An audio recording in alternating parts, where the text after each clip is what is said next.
Hello everyone. তো normally আমি মানে এই সময় ভিডিও করি না, কিন্তু আমার সামনে একটি ভিডিও এসেছে।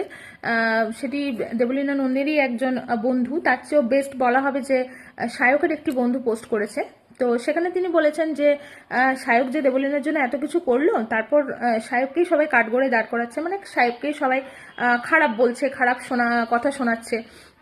তো এটা না করে যদি সেদিন সে রেসপন্ড না করতো বা দেবলীনার যদি একটু ভালো মন্দ কিছু হয়ে যেত, তাহলে বোধহয় সেটাই ভালো হতো, তখন হয়তো আমরা এত কথা বলতাম না যারা বলছি।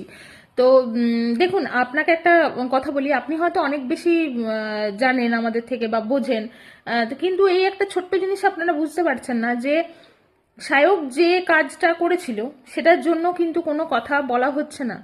একজন মানুষ আর একজন মানুষের প্রতি যেটুকু কর্তব্য থাকে সায়কও সেটাই করেছে।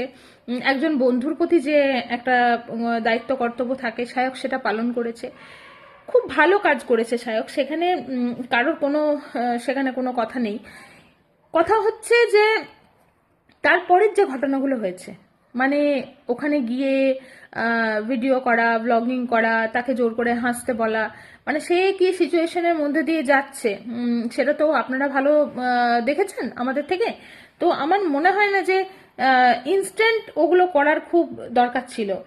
প্রকৃত বন্ধু হিসাবে যখন কাজটা ও করেছে, তখন আমার মনে হয় সাইলেন্টলি করলেই বোধহয় ভালো হতো। আমরা তো সবটা পরে জানতে পারতামই সায়ক বা দেবলীনা যে কারোর ব্লগে, কিন্তু সেই মুহূর্তে সেইগুলো করাটা মানে ভীষণই অস্বাভাবিক লেগেছে মানুষের। তারপর যে ডিটেলে যেগুলো আপনারা বলছেন, হ্যাঁ, সেগুলো কি মানে জেনারেশনের কাছে একটা খারাপ বার্তা নয় যে আপনারা তাদের একটা আইডিয়া করে দিচ্ছেন? মানুষ সেই জন্য প্রশ্নগুলো তুলেছে। আসলে কি জানেন তো, আপনারা যারা কন্টেন্ট ক্রিয়েটার মানে বড় মাপে, তাদের কাছে ট্রোলিং কথাটা ভীষণ মানে পজিটিভ ওয়েতে আপনারা নিয়ে যান, সেক্ষেত্রে এটা আপনারা মানতে পারছেন না। তো সেই ট্রোলিং এর রাস্তাটা কিন্তু আপনারাই করে দেন। তারপর মানুষ যখন দুটো নেগেটিভ কথা বলে, তখন সেটা আপনাদের প্রবলেম হচ্ছে এখন।